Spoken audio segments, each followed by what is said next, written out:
Las 7 de la mañana, 21 minutos. En las últimas horas fueron capturados 2 militares y una mujer, una falsa policía, que infiltraron una unidad de seguridad, un anillo de seguridad en la Casa de Nariño. Señor Ministro de Defensa, General Pedro Sánchez, buenos días, ministro. Néstor, buenos días y buenos días a quienes nos escuchan. Gracias. Ministro, estas capturas que hace la Fiscalía son graves. ¿Quiénes son? ¿Estuvo comprometida la seguridad del señor presidente? Néstor, permítame hacer unas apreciaciones y dentro de esas mismas responderé esa pregunta. Lo primero es que para nosotros una de las prioridades en seguridad es proteger al señor presidente de la República, a su familia, y así como todos los altos dignatarios. Segundo, para ello es necesario desplegar todas las capacidades que tiene el Estado. Tanto las fuerzas militares, la Policía Nacional, el DNI, que es la Dirección Nacional de Inteligencia, y la Unidad Nacional de Protección. ¿Quién articula eso para que se le garantice la seguridad al señor presidente de la República?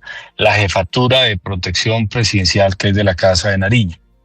Dentro de dicho esquema hay una unidad asignada por el Ejército Nacional, que es un batallón de Fuerzas Especiales Urbanas número 5, el BAFUR 5.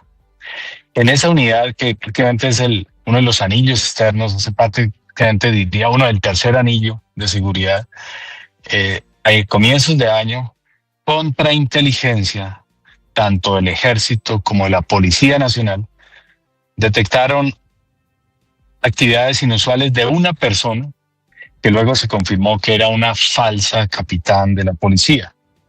A raíz de ello, se comenzó el trabajo de contrainteligencia y también de investigación por parte de la Fiscalía, que terminó en la captura. De acuerdo a lo que me reportó ya la Policía Nacional, ya son 3 militares, un oficial, 2 suboficiales y un particular, que es una mujer que se hacía pasar por capitán de la Policía Nacional y que participó en diferentes reuniones con esta unidad militar que le brinda la seguridad principalmente en periferia, en la parte externa de la seguridad del señor presidente de la República. Frente a ello, se le informó al señor presidente en su momento que tuve la información. Le comunicamos al señor presidente con la cúpula militar y policial y también se activó toda la capacidad de la Junta de Inteligencia Conjunta para determinar la gravedad de esa persona que accedió a esa unidad. Hasta el momento, a no ser que se encuentre otra información, porque esta persona ya está capturada y ya estando en un nivel frente a la justicia muy serio, pues muy seguramente podremos conocer más al respecto de ella. Hasta el momento, esa persona no tenía o no tiene, pero esto no puede ser una palabra ya final, porque hay que esperar la investigación, una relación directa con amenazas o con atentados contra el señor presidente de la República. Esa persona fue en otro tipo de operativos que se hacen con la seguridad que hay que mantener alrededor de la presidencia. Y finalmente nosotros matriculamos dentro del Plan Nacional de Inteligencia y lo ratificamos en la última revisión que hicimos con la Junta de Inteligencia Conjunta, la prioridad de proteger al señor presidente de la República. Es un hecho, sí, muy delicado, muy grave, porque una unidad de fuerzas especiales que hace parte de toda esta seguridad, el señor presidente de la República debe tener un personal con una alto nivel de confiabilidad, de compromiso. Las fuerzas especiales también se caracterizan por ser de alguna manera manejar mucha reserva, mucho secreto. Y a raíz de ello, pues se destituyó, o más bien se cambió mucho personal que estaba ahí para que se asegurara que tuviéramos personal confiable y paralelo avanzamos en la investigación. Ministro, ¿por qué se conoce hasta ahora? En ese punto, ministro, perdóneme, fueron retiradas 22 personas del círculo de seguridad, del tercer anillo de seguridad del presidente Gustavo Petro. La información exacta de qué cantidad y de qué unidades no la tengo en este momento. La maneja directamente, por un lado, la Jefatura de Protección Presidencial, y por otro lado, si es una unidad del BAFUR, es el Ejército Nacional el que determina o el que sabe exactamente los números. Yo no los tengo en este momento. Lo cierto es que se tomaron las medidas al interior para garantizar. Dice usted, ministro, ¿fueron destituidos? No. Cuando digo removidos es que decir que fueron trasladados o se les trasladó para que no estuvieran en dicha unidad, ya que no ofrecían la confiabilidad o tenían novedades, y pues es una unidad que debe ser totalmente integrada por personas con unos comportamientos éticos y muy elevados. ¿Y Porque esas pruebas de confianza, ministro, las hicieron después de las capturas, después de descubrir la infiltración? permítame termino lo que estaba diciendo. Y a raíz de esas decisiones que se tomaron, muchos dirán, ¿y por qué se conoce hasta ahora eso? ¿Por qué en este momento es que la opinión pública conoce todo? Pues lo que tiene que ver con inteligencia, así como con investigaciones, no puede estar siendo comunicado a la opinión pública como narrando un partido de fútbol, porque se pierden muchos elementos fundamentales. Se puede también esconder algunas de las personas que estamos buscando, pueden acomodar diferentes pruebas. Lo cierto es que al interior sí se tomaron diferentes acciones. Las pruebas de confiabilidad siempre se realizan cuando llegan a esas unidades, se hace toda una seguridad de tal manera que se garantice que haya la confianza plena. En este caso hay unas investigaciones, tanto por parte de la Fiscalía como de las mismas fuerzas, para tomar las acciones a que haya lugar, donde ya se tomaron algunas de ellas, y entre las más drásticas fue capturar a 4 personas, militares y un civil. Sí, ministro, le preguntaba, ¿hicieron esas pruebas de confiabilidad? Me imagino, si usted me aclara, estamos hablando, hicieron polígrafo y no pasaron el polígrafo, ¿cierto? Cuando llegue el personal a dichas unidades, se hace un estudio de seguridad que involucra esas pruebas de confiabilidad, etcétera, que podría decirse polígrafo, como dice usted, pero esas pruebas también se hacen posterior cuando ocurren ciertos eventos. Esas investigaciones, esa información corresponde a lo que está adelantando cada una de las fuerzas y la Fiscalía General de la Nación, y yo no puedo informar en qué va cada una de ellas porque gozan de la reserva respectiva. Sí, ministro, quisiera aclarar, a esas pruebas, midiendo la confianza del equipo de seguridad del señor presidente, llegan después de descubrir que había una infiltración y después de las capturas de estas 4 personas que usted está contando en este momento.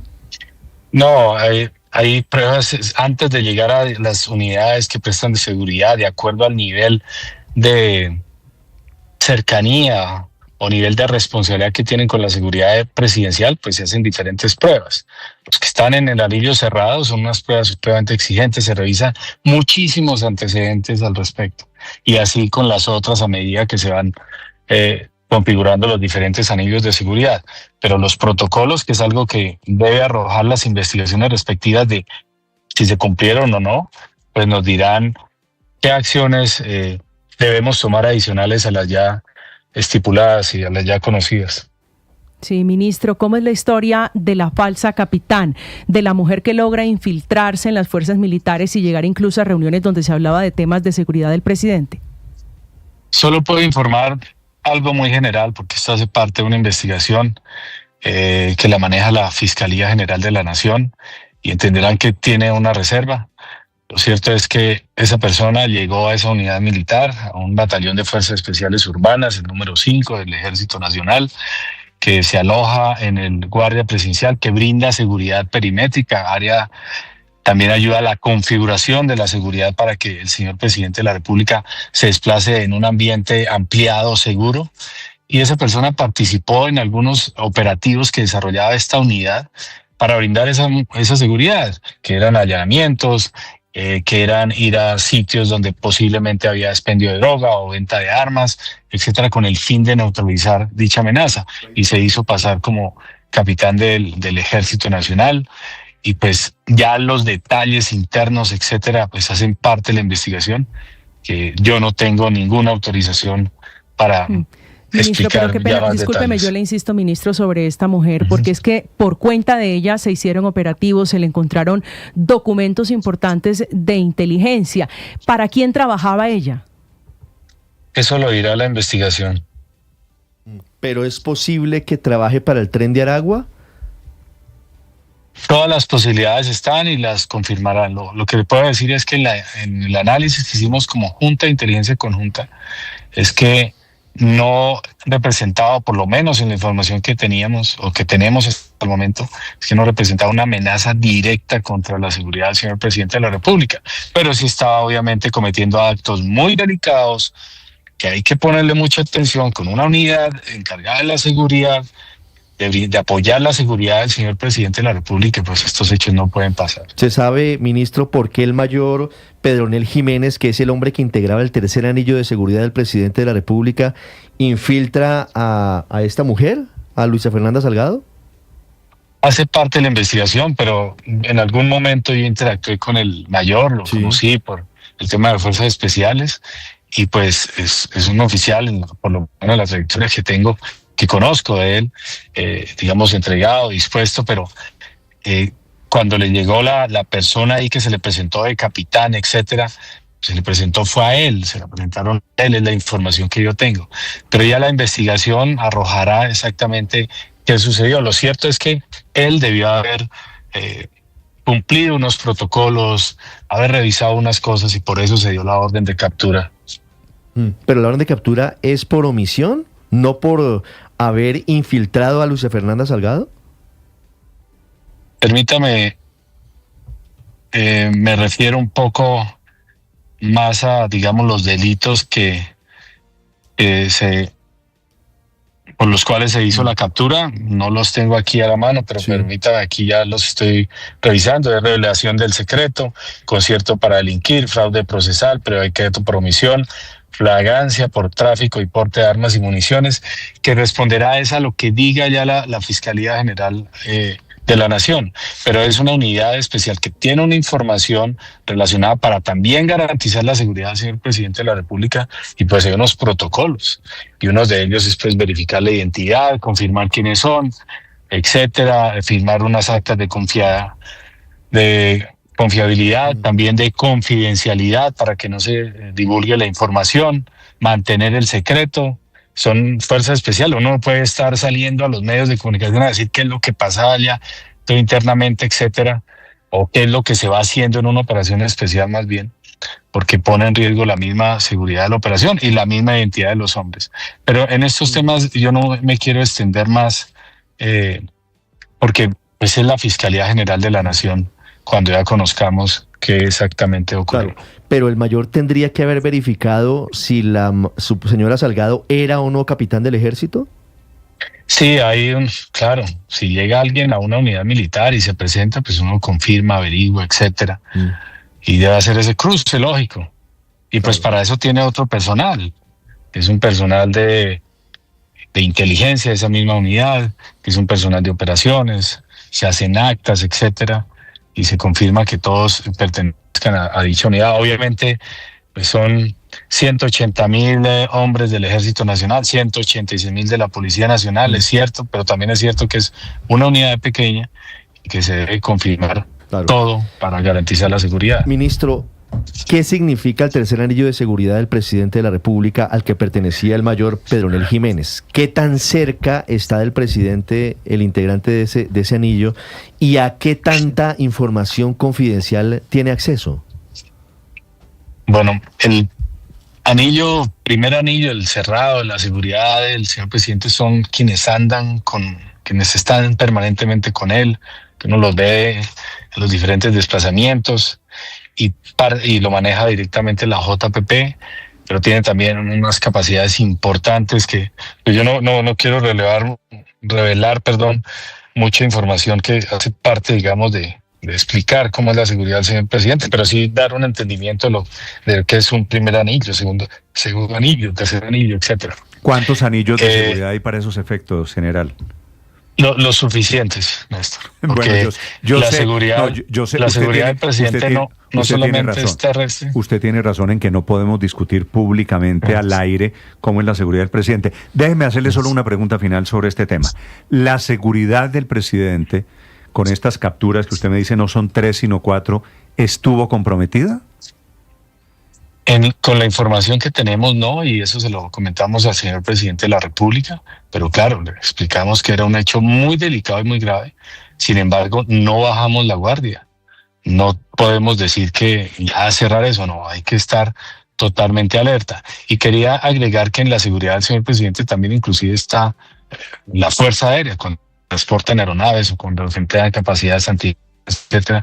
Son muchas capacidades alrededor de la seguridad del señor presidente y es una prioridad para nosotros. Yo les agradezco todo este interés para que el pueblo colombiano conozca lo que hacemos por la seguridad, pero específicamente por proteger al señor presidente de la República, y estaré atento también en una nueva oportunidad para ampliar más información en la medida que se pueda, de acuerdo a las investigaciones respectivas y de acuerdo obviamente Claro, a mi competencia. Entiendo las reservas. Ministro, ya que lo tengo en la línea, quisiera pedirle una última información, un último dato sobre el fusil de fabricación colombiana. Ese que fue presentado en las últimas horas, producto de ingenieros colombianos, que va a ser muy importante porque hemos dependido en temas de armas siempre de otros países. A estas alturas es la primera vez que vamos a tener un arma, un fusil producido totalmente con desarrollo tecnológico colombiano. Propone el presidente Petro, yo no sé si ya sea una decisión, que se llame Miranda, en homenaje al prócer de la independencia venezolano, Francisco Miranda.